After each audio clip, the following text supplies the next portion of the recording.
I would encourage you to stop. I'll just tell you that you're being watched. The point of the phone call is stop what you're doing. Not gonna do that. Fuck you, Charlie. It's been a really busy summer for me, and I want to talk about something that happened that I actually missed and then caught up to later. And I'm going to go even further than the initial event. Not long ago, these Patriot Front guys showed up at a Proud Boys festival. There's a lot to this, a lot of shit that people don't realize. And they were demasked. When they were demasked, it was obvious that these were not white supremacists showing up all masked up. They wear Fed pants, khakis, and they cover their faces, their hairlines, everything. Check this out, and then we'll get into it. Go! Fuck out of here! Get the fuck out of here! You see these Fed outfits, and literally they are covered so no facial recognition can ID them at all. Sunglasses, ninja masks, baseball hats, the whole thing. Typical Mossad, Fed, Sanim type stuff. Back up! Back up! Get out of here! Get the fuck out! Go! You too! Get the fuck out! So a fight ensues, and what ends up happening is they get demasked. This is very, very important. Here we go. The mask gets pulled off him, and he instantly goes into shock and fear mode. Terrified, covers his face. Check that out. Look at it, look at it. That is fear, and you could see the terror on his face. To me, this is almost pornography.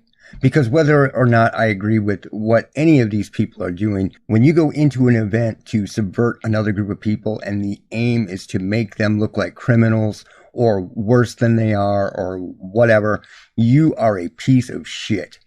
So this is like pornography to me, to see the fear. Look at the fear on his face right there. That is awesome. That is just awesome. You can look at this guy and tell that he is not a white supremacist or a Patriot Front guy at all. But what people don't realize is that this has been going on for years and years. This is nothing new. This is old school.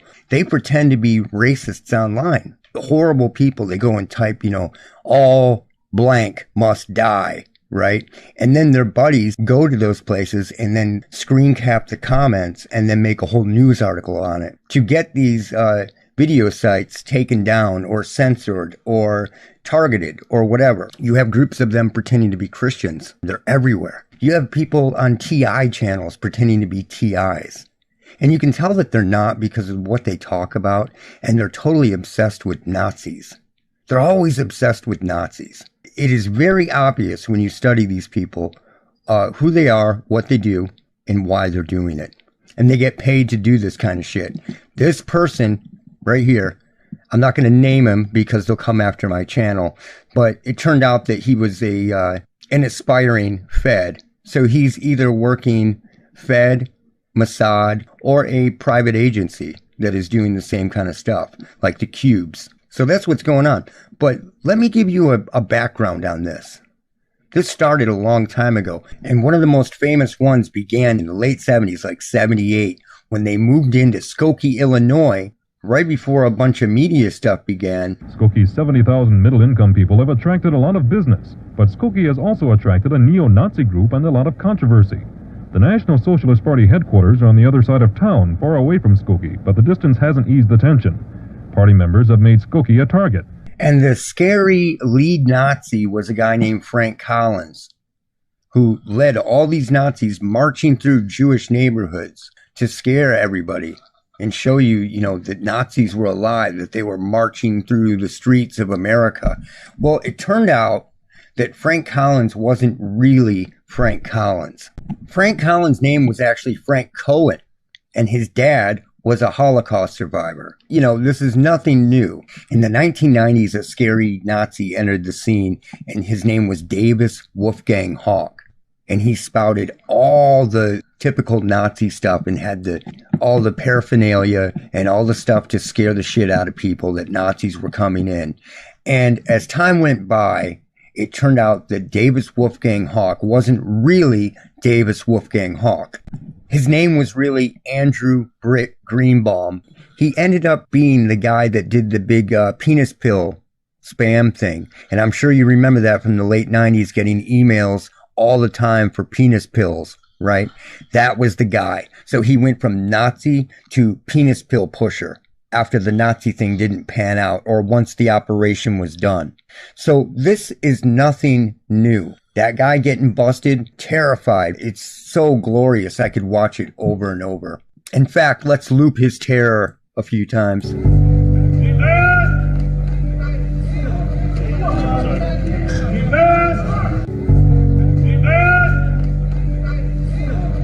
I love it. I absolutely love it. It's like pornography to me, especially there when he turns around and looks like he's checking for cameras and he sees that camera and he's like, oh, I am fucked. I am so fucked. My career as a Mossad agent is over. But anyway, we can move on because it doesn't stop there. And these are just a few examples of this. It happens all the time. Here is a guy named Michael Slay. And he was a national socialist and advocate for the extermination of all non-whites.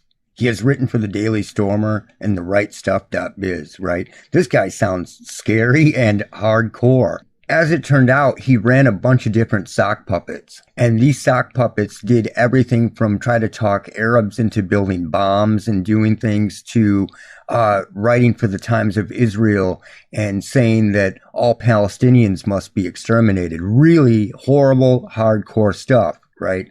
So Michael Slay ended up getting busted eventually, and he wasn't really Michael Slay. His name was Joshua Goldberg. And here he is, looks like a chubby Geddy Lee, smiling for the cameras on his graduation day. And let me pull up his mugshot. And here he is, convicted of attempting of a bombing on the 14th anniversary of the September 11th attacks while posing as an Islamic terrorist affiliated with ISIS. There he is. And what they did was they claimed mental health. When this guy got busted, they claimed mental health when he was running an operation, but he's no different than the guy that was posing as a white supremacist Patriot Front guy. It's the same exact thing over and over and over.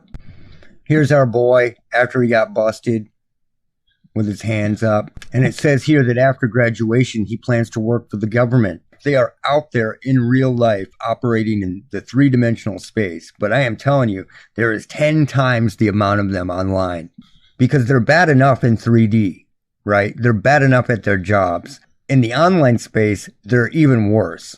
And they really believe that you can't tell who they are. You know, when they're running 50 sock puppets and they talk the same in all the sock puppets, or the brand new sock puppet that shows up that starts chatting you up, knows about things that happened 3 years ago. You know, there's all these little nuances and things and figures of speech they use and whatever that totally gives them away every time. And they think that they're actually good at their job. It's amazing. And it doesn't stop with Nazis. They have the entire terrorism thing covered. So here is Adam Gadon, and he is Al-Qaeda. Al-Qaeda all the way. ISIS and Al-Qaeda, ISIS and Al-Qaeda. Well, as it turns out, he was born in 1978 in Oregon, and Gadon's paternal grandfather, Carl Perlman, was a Jewish activist. So this guy is really, his name is Adam Perlman. So he is the voice of the terrorists, and he's just some kid operating. You know, you have feds, Mossad, Sainim. This is all the same organization. They are all together, working together for the same goals. They're the same people that are operating this technology, getting people to go out and do insane things at schools, at universities, at shopping malls, wherever, in the movie theater. It is an agenda. You know, all these cases in the past were driven by technology, ran by people that these people are associated with. So the sock puppets online that create these fake TI channels and talk this insanity, you know, all these insane stories to make it sound insane are the same people that play Nazis. They're ran by these people. And every time they get a chance, they give themselves away. The playbook never changes. playbook never changed. 1978, they were doing this. 2023, they're doing this. And they were doing it before 78. It was just when it started to become very apparent what was happening. And there was an agenda at play. It's the same agenda.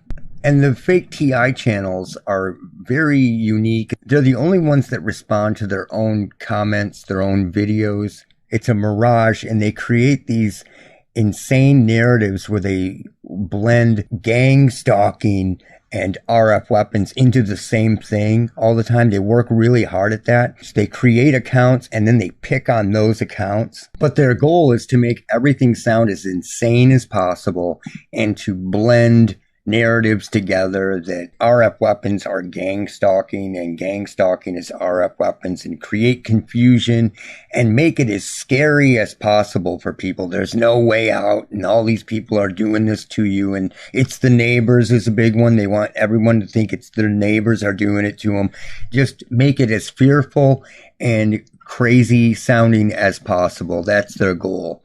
Just like when they depict Nazis, they try to make the Nazis as racist and homicidal as possible. And you can tell they're the same people because the ones that pose as the TIs are just as obsessed as the other people are with Nazis. They're obsessed with Nazis, but they really believe that they're out there fooling people. It's amazing. But pay attention to this stuff. There's a lot to be learned in this, and that's it for now. Look out for Charlie. That's it. That's it. What's it? It's just too strong. Too strong. Better.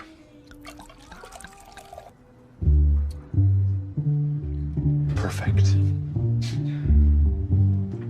We water it down. Precisely.